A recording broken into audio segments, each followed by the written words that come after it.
Dans cet exemple de l'empoisonnement par le monoxyde de carbone, on a un problème type d'absorption qu'on va résoudre en application directe de notre chapitre 3. La première question, la première partie en fait, s'intéresse au traitement dans l'ensemble canonique du gaz parfait d'oxygène qui sera ensuite en contact avec les sites d'absorption que sont les molécules d'hémoglobine.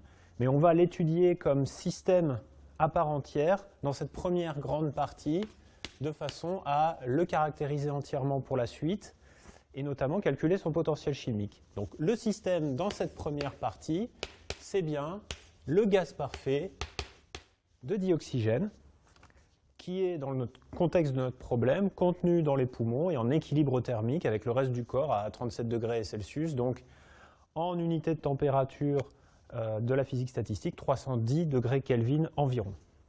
Le gaz parfait est constitué de n molécules indiscernables, en translation seule, c'est-à-dire qu'on néglige tous les degrés de liberté qui seraient de la rotation, de la vibration. Autrement dit, on a l'indiscernabilité de translation qui va se manifester dans la fonction de partition, au sens de l'ensemble canonique, de ces n molécules, pour l'exprimer par exemple à partir de la fonction de partition d'une seule molécule. Alors commençons. La première question qui nous demande de préciser dans quel ensemble statistique on se place ici, c'est l'ensemble canonique, équilibre thermique simple.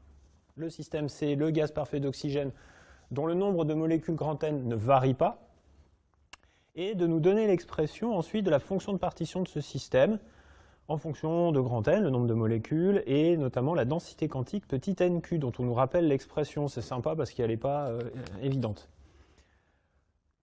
La fonction de partition simple, ensemble canonique, hein, on traite le gaz parfait, s'écrit comme la puissance n de la fonction de partition d'une seule molécule divisée par n factoriel parce qu'on est un gaz parfait, parce qu'on est dans l'approximation de Maxwell-Boltzmann, parce que la densité du gaz est très petite devant la densité quantique, parce qu'il y a peu de candidats molécules pour un grand nombre d'états possibles à occuper. D'où la correction par ce facteur n factoriel qui ne concerne que la translation. Mais comme c'est le seul degré qu'on envisage ici, il n'y a aucun problème particulier. Au passage, Z1 pour une molécule, c'est le produit de la densité quantique fois le volume dans lequel sont enfermées les grandes n molécules, et chacune. Et pour faire l'application numérique de la densité quantique, il suffit de calculer la masse d'une molécule de dioxygène qui est de 32 grammes par molécule, soit environ 5,32 10 moins 26 kg pour une molécule d'oxygène. KT à 310 degrés Celsius, c'est des valeurs type un standard qu'on retrouve dans beaucoup de domaines, fait à peu près 1/40e d'électron-volt. Et la densité quantique, donc, pour ce gaz d'oxygène, vaut à peu près 1,86 10 puissance 32. C'est beaucoup, c'est une densité quantique. C'est une densité quantique à partir de laquelle les propriétés quantiques des différents constituants entrent en jeu, fermions ou bosons, pour savoir comment occuper les états qui se font rares, pour le coup. Nous, on a un gaz parfait, autrement dit, la densité, là, est clairement inférieure à cette densité quantique. Fort de cette valeur de densité quantique, on peut aborder la deuxième question, qui nous demande de retrouver l'expression de l'énergie libre du système dans un cadre classique avec des micro-états indicés petit l et des énergies EL. Rappel de cours, on utilise la forme générale de l'expression de l'entropie, hein, qui a d'ailleurs été généralisée, reprise par la théorie de l'information. Et on sait par ailleurs qu'on est dans le chapitre 3 sur l'ensemble canonique, avec des probabilités qui ne sont pas identiques.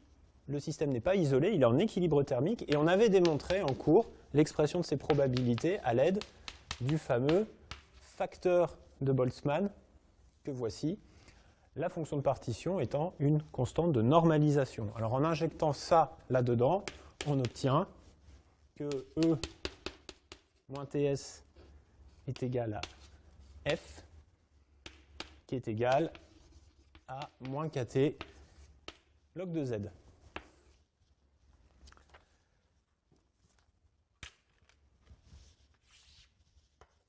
On nous dit qu'on suppose maintenant qu'on peut faire varier grand N. En fait, il n'y a pas besoin de le supposer. On peut calculer n'importe quelle dérivée de cette fonction grand F.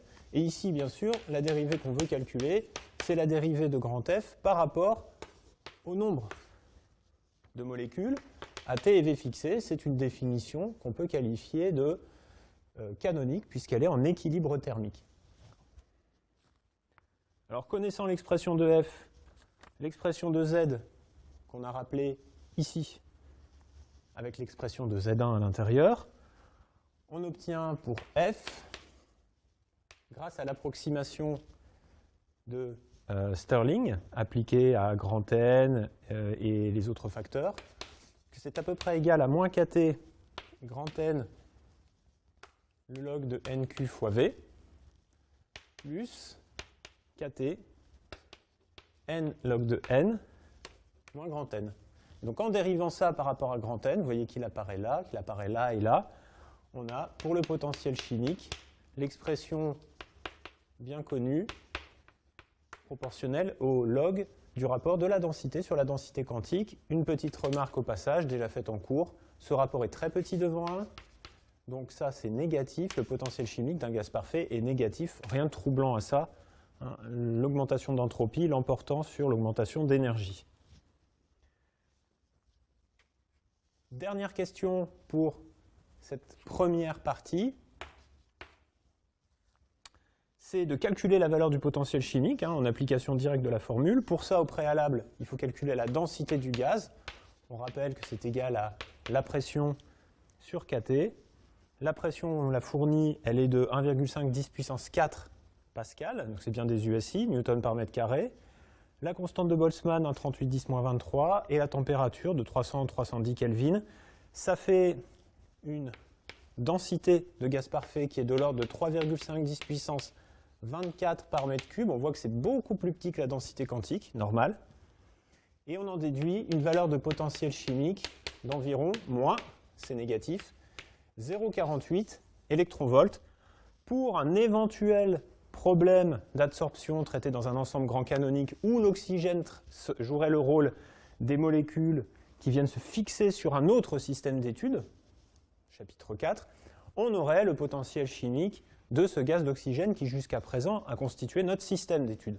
Et ça tombe bien, parce que dans la partie grand 2, justement, le nouveau système, que j'appelle S2, pour ne pas confondre avec S1, c'est l'ensemble de sites d'absorption, c'est-à-dire de molécules d'hémoglobine. Et on va se ramener à une de ces molécules pour résoudre le problème. Donc vous voyez qu'on change maintenant de système. On a des sites d'absorption que je peux représenter comme ça, qui sont des molécules d'hémoglobine, les unes à côté des autres. Elles ne bougent pas, en fait, leur mouvement dans le sang est supposé beaucoup moins rapide, donc je dessine un mouvement ici, mais beaucoup moins rapide que les molécules d'oxygène dans l'air. Autrement dit, on peut supposer qu'elles sont fixes, à des positions bien définies, alors que les molécules d'oxygène, elles, se déplacent. On connaît le gaz parfait d'oxygène, on connaît son potentiel chimique, on va pouvoir calculer la fixation de ces molécules d'oxygène dans ces molécules, ces sites d'hémoglobine. D'accord ? C'est ce que nous demande la question 5. En nous demandant, en fait, qu'est-ce qui va permettre de se ramener à l'étude d'un seul de ces sites, d'une seule molécule d'hémoglobine. D'abord, le fait que ces molécules soient indépendantes, elles ne s'influencent pas, chacune ne va pas dicter à l'autre quel doit être son contenu compte tenu de son propre contenu. Donc, ces molécules d'hémoglobine sont indépendantes. Et elles sont ensuite discernables, ça c'est une condition supplémentaire pour pouvoir écrire que la grande fonction de partition de ce système, la différence par rapport au cas précédent étant que non seulement son énergie peut varier, mais en plus son contenu, donc on peut faire varier l'énergie Et on peut faire varier son contenu. Ça, c'est la nouveauté du chapitre 4 par rapport au chapitre 3 de ce problème de ce système S2. Le fait que c'est discernable va permettre d'écrire que la fonction de partition du système constitué par n molécules d'hémoglobine, L site de fixation de l'oxygène, c'est égal à la fonction de partition d'une seule, puissance n. Ces deux conditions-là. Alors, on introduit dès la question 5 ici un petit élément de modélisation sur la façon dont se comporte la molécule d'hémoglobine et sous-entendu sur la nature des micro-états de ce système. Juste pour avoir une petite visualisation. Dès la question 5, on comprend que ce sous-système d'une molécule seule d'hémoglobine dont la grande fonction de partition est grand sigma 1 est constitué de 2 micro-états seulement. Vous avez un premier micro-état que je vais mettre ici. Voilà. Qui ne contient rien, donc son énergie est nulle. Il n'y a rien, vous voyez, hop. Et puis vous en avez un deuxième sur 2, et il n'y en a pas d'autre, qui contient, lui, et c'est son maximum, une molécule d'oxygène. Voilà, ma molécule d'oxygène, et j'ai mes deux micro-états. N égale 0, E égale 0, N égale 1, et E égale epsilon égale, on vous le donne dans l'énoncé, moins 0,55 électronvolts. C'est une énergie de liaison de cette molécule d'oxygène dans l'hémoglobine. Modèle hyper simple, il faut bien le reconnaître. On va voir s'il est suffisamment, malgré tout, développé pour nous donner des prédictions satisfaisantes. La question 6 s'attaque directement au taux de fixation, c'est-à-dire que la probabilité que l'hémoglobine soit dans cet état-là plutôt que celui-là. Et par définition du facteur de Gibbs, qui est le facteur de Boltzmann généralisé, on peut écrire que cette probabilité, proba O2 plutôt que rien, c'est égal au facteur de Gibbs de ce micro-état sur la somme des facteurs de Gibbs. Attention, ici, j'écris la forme particulière que prend, rappel, le facteur de Gibbs général qui est exponentielle bêta moins EL, c'est-à-dire moins l'énergie du micro-état considéré, plus mu fois NL. Ici, NL, ça peut être que 1 maximum. D'où cette expression pour le facteur de Gibbs avec l'énergie qui vaut epsilon, qui est positive ou négative. Ici, elle est négative, hein, c'est un différentiel entre deux états, c'est une énergie de liaison. En tout cas, voilà l'expression de ma probabilité. Et en appliquant cette formule avec ce potentiel chimique et une énergie de liaison de moins 0,55 électronvolts qu'on nous fournit, on trouve 93% des molécules d'hémoglobine qui sont effectivement remplies d'oxygène, donc qui remplissent leur rôle de l'ordre de 90%, dans des conditions normales. Alors je dis conditions normales parce que lorsque un chauffage défectueux, par exemple, va remplir l'air d'une pression partielle pas forcément très élevée de monoxyde de carbone, les mêmes sites vont être en contact avec un deuxième gaz différent. Ça, c'était l'oxygène. Ça, maintenant, c'est le monoxyde de carbone. Vous voyez que j'en mets moins, je mets beaucoup plus d'oxygène dans le réservoir que de monoxyde de carbone. Mais les propriétés vont être différentes, notamment pour le monoxyde de carbone, l'énergie de liaison va être supérieure en valeur absolue. Toujours négatif, mais supérieure. Et compte tenu de la densité N' de ces molécules, on va aussi avoir un autre potentiel chimique. L'affinité étant plus grande, on va avoir peut-être un risque d'empoisonnement qui va se traduire dans notre description microscopique de la structure de ce système par la prise en compte d'un troisième microétat. Ça tombe bien, c'est mon troisième et dernier rouleau de sparadrap que j'avais à la maison. Et ce troisième microétat, c'est celui qui correspond à ces molécules de monoxyde de carbone qui se fixent dans les molécules d'hémoglobine à raison, comme pour l'oxygène, d'un maximum. Voilà. Donc voilà les 3 nouveaux micro-états qu'il s'agit de prendre en compte dans le calcul demandé dès la question 7, ou presque, pour un système qui n'est plus S2E, mais qui lui ressemble terriblement, puisque c'est toujours quelque chose qu'on calcule dans l'ensemble grand canonique, je vais appeler S2'. C'est le même ensemble de sites de molécules d'hémoglobine, mais avec, cette fois-ci, 3 états possibles. Donc la prise en compte de cette densité N' supplémentaire du nouveau gaz. Alors on vous demande simplement dans la question 7, un peu préparatoire, de calculer la nouvelle densité quantique pour le monoxyde de carbone, donc de ce gaz parfait supplémentaire. Dans le réservoir, il y a plusieurs gaz. Vous savez que le potentiel chimique ne se rattache qu'à une espèce chimique. L'équilibre chimique se traduit par l'égalité des potentiels chimiques pour chaque espèce. Et ces potentiels chimiques peuvent être différents, espèce par espèce. Vu l'expression qu'on vous donne un peu plus haut dans l'énoncé pour la densité quantique, vous pouvez écrire tout simplement que c'est celle du gaz d'oxygène, ça c'est pour le CO, ça c'est pour l'O2, avec ce facteur correctif des masses, donc 28 sur 32 puissance 3,5, vous obtenez pour la nouvelle densité quantique à peu près 1,5 10 puissance 32 mètres-3, c'est toujours quelque chose de très élevé. Et il ne vous reste plus qu'à le calculer.